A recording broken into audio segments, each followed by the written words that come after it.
तहरीक इंसाफ के सदर परवेज इलाही के घर में पुलिस ऑपरेशन के खिलाफ अदालत से रुजू कर लिया गया। पुलिस ऑपरेशन के खिलाफ परवेज इलाही के बेटे रासिक इलाही ने लाहौर हाई कोर्ट में दरख्वास्त दायर की है, जिसमें पंजाब हुकूमत, एंटी करप्शन और आईजी पंजाब को फरीक बनाया गया है। दरख्वास्त में मौक़िफ़ इख्तियार किया गया है कि अदालत ने एंटी करप्शन के मुकदमे में परवेज इलाही की 6 मई तक जमानत मंजूर की थी, लिहाजा घर पर छापा गैर कानूनी और बुनियादी हुकूक की खिलाफ वर्जी है। दरख्वास्त में मजीद कहा गया है कि इस मुकदमे के अलावा अगर कोई FIR दर्ज है तो अदालत के रूबरू पेश की जाए।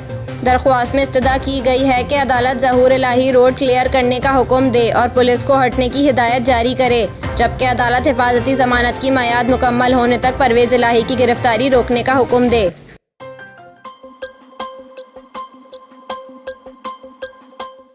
पाकिस्तान तहरीक इंसाफ के रहनुमा चौधरी परवेज इलाही की रिहाइश गाह पर छापे के दौरान पुलिस एहलकारों पर पथराव और पेट्रोल बम फेंके जाने के खिलाफ दहशतगर्दी समेत 13 दफात के तहत मुकदमा दर्ज कर लिया गया।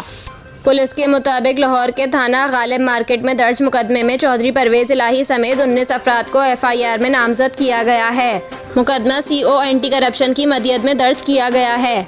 FIR के मुताबिक एंटी करप्शन टीम ने परवेज इलाही की गिरफ्तारी के लिए इनके घर पर छापा मारा। इस दौरान रहाइश गाह में मौजूद 40 से 50 अफराद ने पथराव और तशद्दुद शुरू कर दिया। छापा मार टीम पर पेट्रोल फेंका गया और इस दौरान परवेज इलाही फरार हो गए। FIR में कहा गया है कि छापे के दौरान मज़ाहमत पर 19 अफराद को गिरफ्तार भी किया गया। याद रहे कि गुज़िश्ता रोज़ रात गए एंटी करप्शन पंजाब और पुलिस की टीम ने चौधरी परवेज इलाही की गिरफ्तारी के लिए इनके घर पर छापा मारा और तकरीबन 8 घंटे तक जारी रहने वाले ऑपरेशन में पुलिस को नाकाम लौटना पड़ा।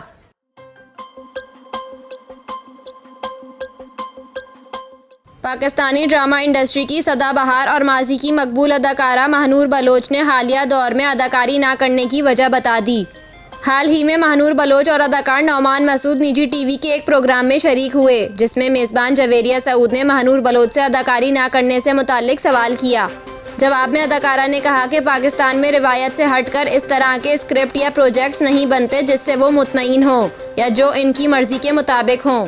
उन्होंने कहा, पाकिस्तानी फिल्म और ड्रामा इंडस्ट्री में महदूद मौज़ूआत और किरदारों पर काम किया जाता है। हमारी इंडस्ट्री इस सतह पर नहीं पहुंची। ये ख़वातीन अदाकाराओं के लिए बदकिस्मती है कि इन्हें चंद किरदारों तक मुख्तस कर दिया है कि उन्होंने इस उम्र तक ये किरदार करने हैं।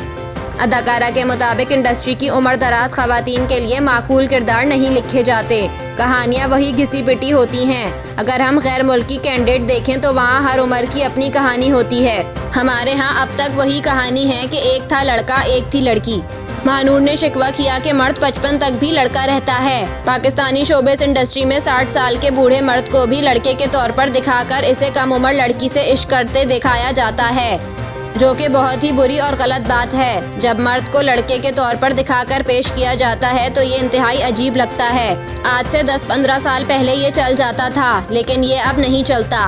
महानूर ने एतराफ़ किया कि अभी वो किसी ड्रामे या फिल्म में नज़र नहीं आने वाली और वो तब तक स्क्रीन पर दिखाई नहीं देंगी जब तक इन्हें इनकी उम्र के हिसाब से अच्छे किरदार की पेशकश नहीं की जाती।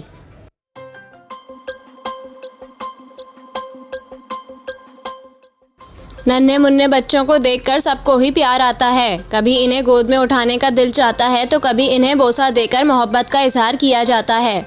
ऐसा ही एक वाक़या एक चिड़ियाघर में मौजूद मादा गोरिल्ला के साथ भी देखने में आया, जहां एक सियाह खातून गोरिल्ला के इनक्लोजर के पास अपने नौज़ायदा को लेकर बैठती हैं।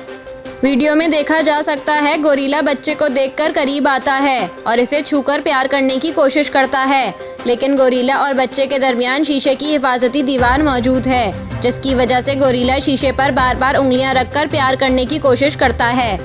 वीडियो में देखा जा सकता है कि जिस तरह खातून अपने बच्चे को गोद में लेकर बैठी है, इसी तरह गोरिल्ला भी अपने हाथ को करके ये दिखाने की कोशिश कर रहा है कि जैसे इसने भी बच्चा थामा हुआ हो।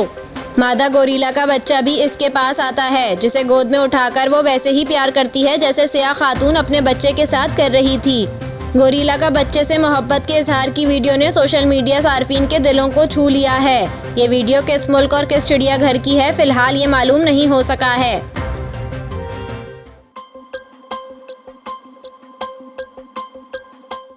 इस्लामाबाद की अदालत ने लॉन्ग मार्च के दौरान तोड़-फोड़ के केस में चेयरमैन PTI इमरान खान को 30 मई को ज़ाती हैसियत में तलब कर लिया। District and session courts Islamabad में इमरान खान के खिलाफ लॉन्ग मार्च में तोड़फोड़ के केस की समाअत हुई, जिसमें पुलिस की जानिब से अदालत को नोटिस की तामील से आगाह किया गया।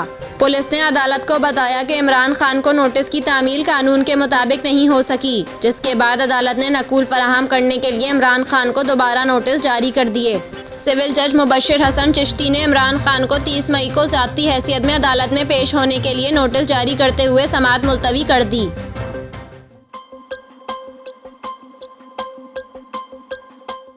भारत में इम्तिहानात के नताइज के बाद 48 घंटों के अंदर 9 बच्चों ने खुदकुशी कर ली।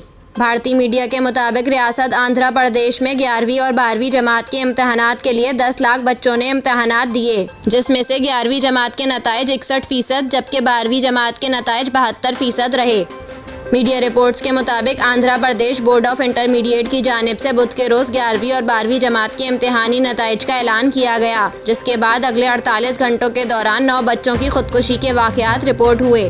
भारतीय मीडिया रिपोर्ट्स के इम्तिहानात में फेल होने के बायस खुदकुशी करने वालों में लड़कियां भी शामिल हैं और खुदकुशी करने वाले ज़्यादातर बच्चों का ताल्लुक नामवर तालीमी इदारों से है।